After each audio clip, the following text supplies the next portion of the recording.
ವಿಭಿನ್ನ ರೀತಿಯ ವಿಶೇಷ ಮಾಹಿತಿಗಾಗಿ ನಮ್ಮ ಚಾನಲನ್ನು ಸಬ್ಸ್ಕ್ರೈಬ್ ಮಾಡಿ, ಲೈಕ್ ಮಾಡಿ, ಶೇರ್ ಮಾಡಿ. ಈ 6 ವಸ್ತುಗಳನ್ನ ನೀವು ತಲೆದಿಬ್ಬನ ಕೆಳಗಡೆ ಇಟ್ಕೊಳ್ಳೋದ್ರಿಂದ ಎಷ್ಟೋ ಸಮಸ್ಯೆಗಳು ನಿವಾರಣೆ ಆಗಿ ಆರೋಗ್ಯ ಸರಿ ಹೋಗುತ್ತೆ, ಹಣ ಬರುತ್ತೆ, ಹಾಗೆ ನೆಗೆಟಿವಿಟಿ ರಿಮೂವ್ ಆಗುತ್ತೆ, ಮತ್ತೆ ಜೀವನದಲ್ಲಿ ಪ್ರೀತಿ ಅನ್ನೋದು ಜಾಸ್ತಿ ಆಗುತ್ತೆ. ಏನ್ ಮಾಡ್ಬೇಕು ಅನ್ನೋದಾದ್ರೆ, ಈ ದಿಂಬಿನ ಕೆಳಗಡೆ ಈ ಸ್ಟಾರ್ ಮಗ್ಗನ್ನ ಇಟ್ಕೊಳ್ಳೋದ್ರಿಂದ, ಮಸಾಲೆ ದಿನಸುಗಳಲ್ಲಿ ಬಳಸ್ತಕ್ಕಂಥ ಈ ಸ್ಟಾರ್ ಅಂತ ಹೇಳ್ತೀವಲ್ಲ ನಾವು, ನಕ್ಷತ್ರದ ಆಕಾರದಲ್ಲಿರ್ತಕ್ಕಂಥದ್ದು, ಇದನ್ನ ಇಟ್ಕೊಳ್ಳೋದ್ರಿಂದ ಗುಡ್ ಲಕ್ ಅನ್ನೋದು ಜಾಸ್ತಿ ಆಗುತ್ತೆ. ಯಾವಾಗಲೂ ಲಕ್ ಅನ್ನೋದು, ಅದೃಷ್ಟ ಅನ್ನೋದು ಒಲಿದು ಬರ್ತಾ ಇರುತ್ತೆ. ಚಕ್ಕೆ ಇಟ್ಕೊಳ್ಳೋದ್ರಿಂದ ಪ್ರಾಸ್ಪರಿಟಿ ಅಂತ ಹೇಳಿದ್ವಿ, ಅಂದ್ರೆ ಸಂಪತ್ತು ಅನ್ನೋದು ಜಾಸ್ತಿ ಆಗ್ತಾ ಇರುತ್ತೆ. ಏಲಕ್ಕಿಯನ್ನ ಇಟ್ಕೊಳ್ಳೋದ್ರಿಂದ ವೆಲ್ತ್ ಅನ್ನ ಅಟ್ರಾಕ್ಟ್ ಮಾಡ್ಬೋದು. ಅಂದ್ರೆ ಸಮೃದ್ಧಿ ಅನ್ನೋದು ಜಾಸ್ತಿ ಆಗಿರುತ್ತೆ, ಸಂಪತ್ತು ಅನ್ನೋದು ಜಾಸ್ತಿ ಆಗ್ತಾ ಇರುತ್ತೆ. ಹಾಗೆ ಲವಂಗಗಳನ್ನ ಇಟ್ಕೊಳ್ಳೋದ್ರಿಂದ ನೆಗೆಟಿವಿಟಿ ದೂರ ಆಗುತ್ತೆ, ಪ್ರೊಟೆಕ್ಷನ್ ಸಿಗುತ್ತೆ. ಇನ್ನು ಸ್ವಲ್ಪ ಹಳದಿಯನ್ನ, ಅಂದ್ರೆ ಅರಿಶಿನವನ್ನ ಅಥವಾ ಅರಿಶಿನದ ಕೊಂಬನ್ನ ಇಟ್ಕೊಳ್ಳೋದ್ರಿಂದ ಪ್ರೀತಿ ಜಾಸ್ತಿ ಆಗುತ್ತೆ, ಮದುವೆಯ ಅಥವಾ ದಾಂಪತ್ಯದ ಜೀವನದಲ್ಲಿ ಇರ್ತಕ್ಕಂಥ ತೊಂದರೆಗಳು ನಿವಾರಣೆ ಆಗುತ್ತೆ, ಗಂಡ ಹೆಂಡತಿಯಲ್ಲಿ ಮಧುರತೆ ಉಂಟಾಗುತ್ತೆ. ಹಾಗೆ ಜಾಯಫಲ ಅಥವಾ ನಟ್ಟಮಗ್ಗು ಅಂತ ಇಟ್ಕೊಳ್ಳೋದ್ರಿಂದ ಹಣದ ಬ್ಲಾಕೇಜಸ್ ಅನ್ನ ರಿಮೂವ್ ಮಾಡುತ್ತೆ. ಇದು ಅಂದ್ರೆ ಎಷ್ಟೋ ಜನಕ್ಕೆ ಈ ಹಣ ಸ್ಟಕ್ ಆಗ್ಬಿಟ್ಟಿರುತ್ತೆ, ಅಲ್ಲಲ್ಲಿ ನಿಂತು ಹೋಗ್ಬಿಟ್ಟಿರುತ್ತೆ, ಕೊಟ್ರೆ ವಾಪಸ್ ಕೊಡೋದಿಲ್ಲ, ಯಾವ್ದೋ ಇನ್ವೆಸ್ಟ್ ಮಾಡಿದ್ರೆ ಬರೋದಿಲ್ಲ, ಹಾಕಿದ್ದ ಇನ್ವೆಸ್ಟ್ ನಷ್ಟ ಉಂಟಾಗ್ತಾ ಇರುತ್ತೆ, ತಗೊಂಡಿರೋರು ವಾಪಸ್ ಕೊಡಕ್ ಮನಸ್ಸು ಬರೋದಿಲ್ಲ. ಅಂತದ್ದೆಲ್ಲವನ್ನು ಸಹ ಈ ವಸ್ತುಗಳು ಕಡಿಮೆ ಆಗುತ್ತೆ. ಇದೆಲ್ಲ ಸ್ಪೈಸಿ ಮ್ಯಾಜಿಕ್ ಅಂತ ಹೇಳ್ತೀವಿ ನಾವು.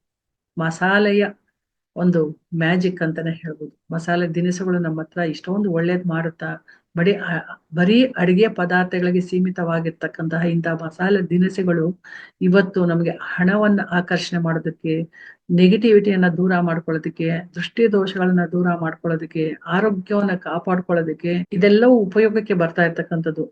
ಸಾವಿರಾರು ವರ್ಷಗಳ ಹಿಂದೆ ಇದರ ಮಹತ್ವ ಎಲ್ಲರಿಗೂ ಗೊತ್ತಿತ್ತು.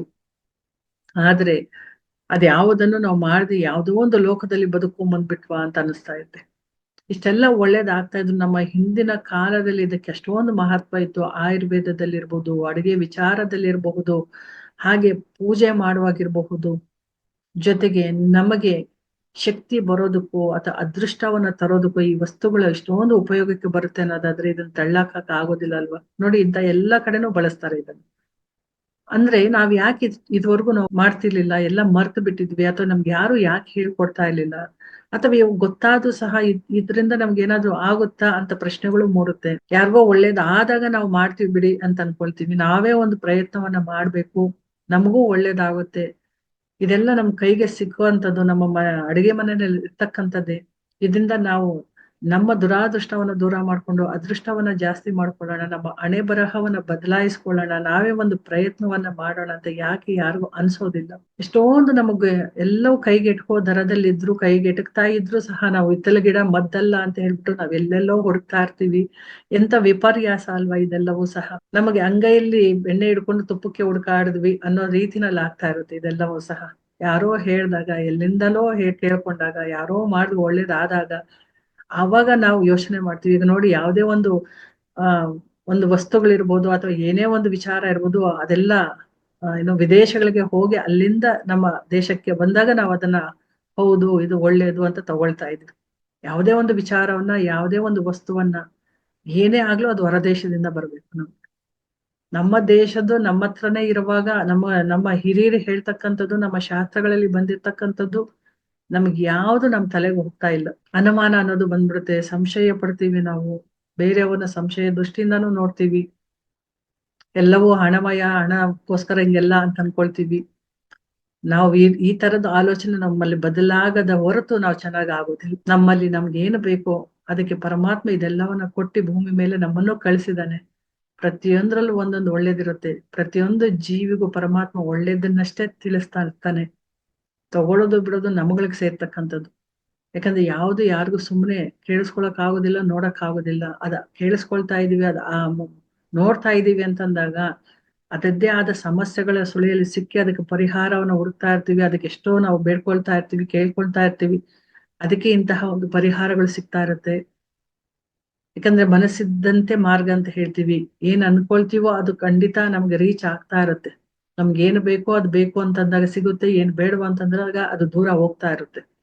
ಹಾಗೆ ಹಠ ಮಾಡ್ದಾಗ್ಲೂ, ಅಹಮ್ಮಿಂದಲೂ ನಾವು ಬಂದದ್ದನ್ನ ಓಡ್ಸೋದು, ಅಥವಾ ಹಠದಲ್ಲಿ ಪಡೆಯಕ್ ಹೋಗೋದು, ಇದು ಯಾವ್ದು ಕೆಲ್ಸಕ್ಕೆ ಬರೋದಿಲ್ಲ. ನೋಡಿ, ಹಠ ಮಾಡುದು ಸಿಗೋದಿಲ್ಲ, ಬಂದಿದ್ದನ್ನು ನಮಗಲ್ಲ ಅಂತ ಬಿಟ್ರು ಅದು ನಮಗ್ ಸಿಗೋದಿಲ್ಲ. ನಾವೆಷ್ಟೋ ಕೇಳ್ಕೊಂಡ್ರೆ ಬೇಡ್ಕೊಂಡ್ರೆ ಪರಮಾತ್ಮ ನಮ್ಗೆ ಏನೋ ಒಂದು ಒಳ್ಳೇದ್ ಮಾಡ್ತಾ ಇರ್ತಾನೆ. ಅಂತಹ ಒಂದು ಒಳ್ಳೇದು ಬಂದಾಗ ಯಾವ ಕಾರಣಕ್ಕೂ ದೂರ ಮಾಡ್ಕೊಳ್ಬಹುದು. ಹಾಗೆ ಕಾಳು ಮೆಣಸು ಮತ್ತು ಉಪ್ಪಿನಿಂದನೂ ಸಹ ಸಾಕಷ್ಟು ನಾವು ಒಳ್ಳೇದನ್ನು ಮಾಡ್ಕೊಳ್ಬಹುದು. ನಮ್ಮ ನೆಗೆಟಿವಿಟಿನ, ದೃಷ್ಟಿ ದೋಷಗಳನ್ನ ಅದರಿಂದ ದೂರ ಮಾಡ್ಕೊಳ್ಬಹುದು.